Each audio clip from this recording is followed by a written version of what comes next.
The council chamber of the Concord was restless as the lights dimmed and the great hall filled with delegates from 100 worlds.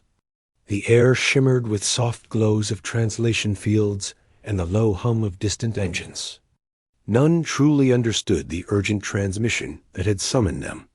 It spoke of an unknown fleet crossing into their region of space, a fleet the patrols could not identify. Some believed it to be raiders. Others feared a new empire rising from the void. All agreed on one thing. Whoever approached did not answer hails. High. Speaker Venra stood at the center platform as the chamber quieted. Her voice carried through the hall with the calm tone expected of her rank. She declared that the unknown fleet had entered Concord territory near the rim, and that the scouts who shadowed it had reported an unsettling discovery. The fleet did not match any known star nation. It was built with alloys unknown to Concord science. Its drives left traces unlike any recorded. Most alarming of all, the ships moved with the direct, steady confidence of a force unconcerned with potential threat. Delegates shifted uneasily. Unknown fleets were troublesome. Unknown fleets with confidence were worse. Venra raised a hand and activated the central holofield. A projection materialized, showing a column of vessels gliding through the void. Sharply built, angular, heavy-plated. Their hulls bore no emblems, only deep streaks of matte metal and the glint of reinforced armor. Several gasped softly. These were not exploratory craft. They were vessels designed by minds familiar with danger. The holofield deepened as Venra continued. According to the scouts, the newcomers broadcast only a single signal. It was a greeting. Yet it was carried on frequencies that suggested enormous power behind their communicators. The words themselves puzzled the translators. The signal identified them as humans from a far region of the spiral arm. A species no Concord record mentioned. A soft murmur swept the hall. The delegates exchanged uncertain looks. A new species appearing with a full battle, capable fleet was rarely a peaceful sign. Venra explained that the Concord had formed a reception wing to meet the newcomers. A small armada of diplomatic vessels had already departed.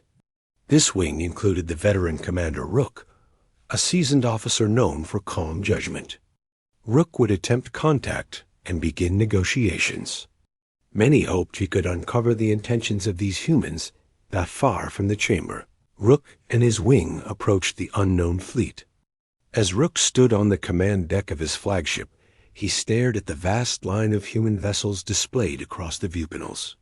They flew in formation, with a kind of brutal precision that suggested long history with conflict. The ships bore scars along their hulls. Not recent, old, as though they had endured many engagements before arriving here. Rook instructed his crew to maintain respectful distance and broadcast Concord greetings. Moments later, a response came through. The voice was firm and steady. It identified itself as Captain Allen, commander of the lead vessel of the human expedition. He expressed no hostility. He simply requested meeting conditions with the Concord. Rook exhaled slightly. A peaceful response was better than nothing. He arranged for a diplomatic exchange at a neutral station that orbited a quiet white star nearby.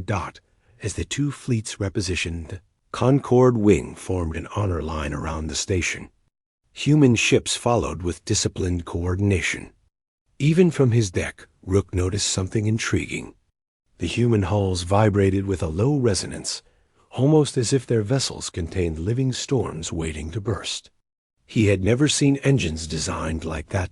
At the station, Rook prepared to receive the human envoy. When the docking clamps engaged, a silence settled across the Concord guards. The airlock door slid open. Out stepped a line of humans in dark suits reinforced with armor seams. Their steps were heavy, their stances straight, their eyes calculated every corner of the room. Allen stepped forward and introduced himself with a courteous bow of the head. Rook observed him carefully. Alan was taller than expected. His posture radiated the calm awareness of someone who had spent years in unpredictable environments. His skin bore faint marks of healed injuries. His gaze seemed to evaluate every threat in the room without appearing hostile. Rook welcomed them to Concord space and gestured toward the meeting hall. Alan and his officers followed with measured strides. Inside the hall, the discussion began. Rook asked about their origins. Alan described their journey from a distant cluster, where humanity had risen on a world classified by their own scientists as a death world. Rook paused at that term. Many species avoided death worlds entirely. Yet these humans claimed to originate from one.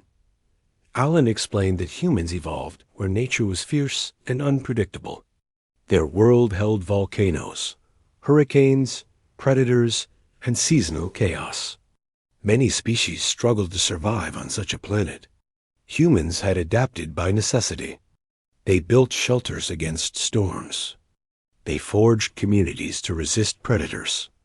They developed resilience beyond most species' expectations.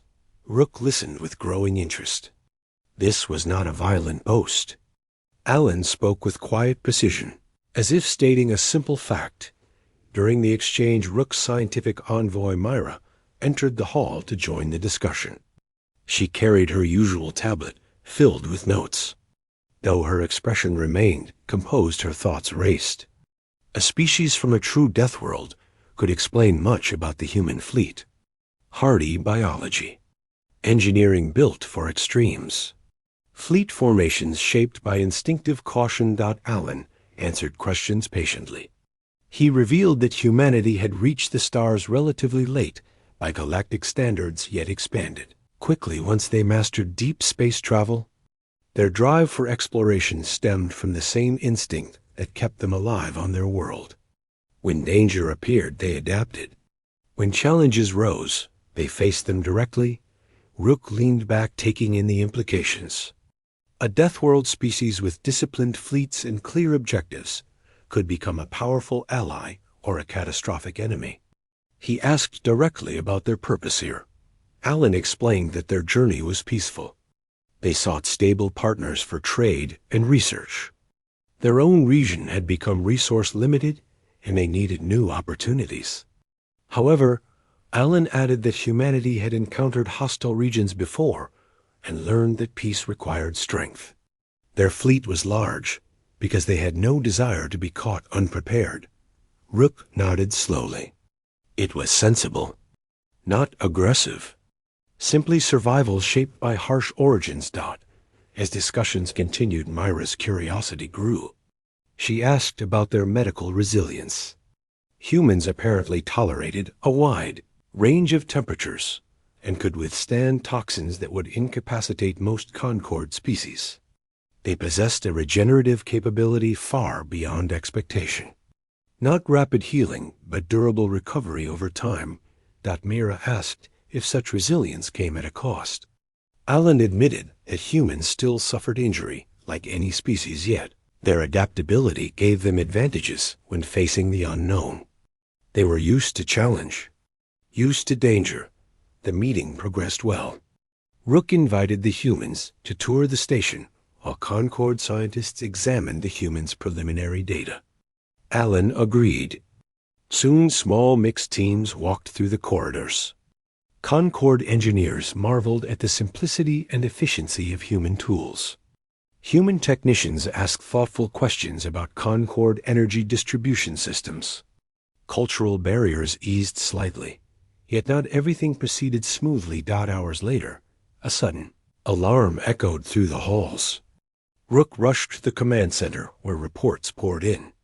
A rogue pirate faction, known as the Ash Claws, had detected the diplomatic gathering and decided the moment was ideal to strike. Their ships warped in near the station and launched a surprise assault. Rook immediately issued evacuation orders for non-essential personnel. Concord escorts scrambled to defensive positions. But the Ash Claws had brought more vessels than expected. Heavy cruisers, raider craft, boarding pods. It was a full-scale assault, aimed at seizing the station and capturing delegates for ransom. Before Rook could re-establish control, he heard a firm voice beside him. It was Alan. The human commander had arrived with several officers.